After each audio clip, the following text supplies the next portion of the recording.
Sir, Gita का सबसे अच्छा श्लोक बताइए और वो रामायण से किस प्रकार संबंधित है, वो भी अगर है तो फिर किस तरीके से। Right, it's very good question.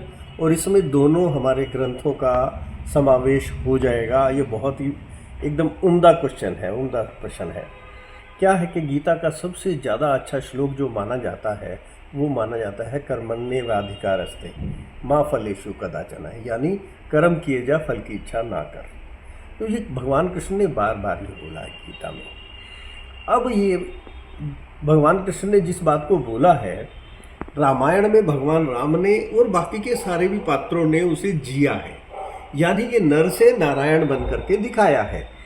जैसे जो भी घटनाएं रामायण में हुई, चाहे सीता का हरण हुआ तो सीता के को एक लक्ष्मण रेखा से बांध दिया गया था कि इससे बाहर नहीं आना, लेकिन वो आ गई। तो भगवान ने कभी ये नहीं पूछा, या राम उस समय भगवान भी ना भी कहें तो उस पुरुष ने ये नहीं कहा कि तुमने ये लक्ष्मण रेखा का उल्लंघन क्यों किया।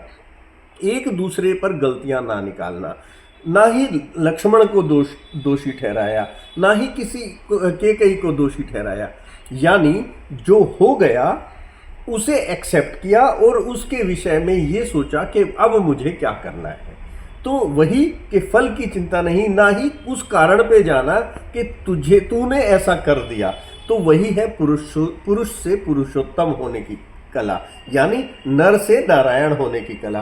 तो भगवान राम ने या रामायण के अन्य पात्रों ने भी उसको वैसे ही करके दिखाया जो भगवान कृष्ण ने गीता में कहा कि कर्मण्येवाधिकारस्ते, कार्य करता जा, फल की इच्छा ना कर।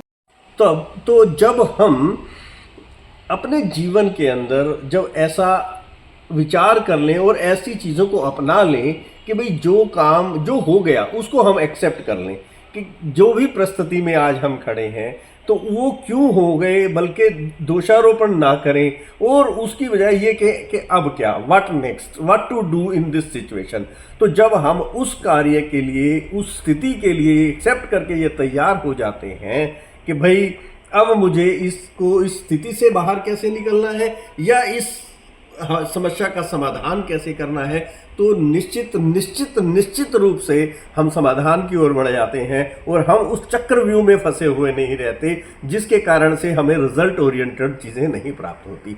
तो आप चाहे व्यापार में हो, चाहे आप टारगेट्स के लिए हो, या किसी भी जीवन में कोई कार्य कर रहे हैं, तो ये हमेशा ये एक्सेप्ट, उसी सिचुएशन को एक्सेप्ट करना और उस पर उसके आंसर के लिए, उसके उस की रेमेडी के लिए तैयार रखना और होना, तो निश्चित रूप से आपकी प्रगति को कोई नहीं रोक सकता। यदि ये वीडियो आप सब लोगों को पसंद आई है तो इसे आप अपने दोस्तों और परिचितों को शेयर कर सकते हैं।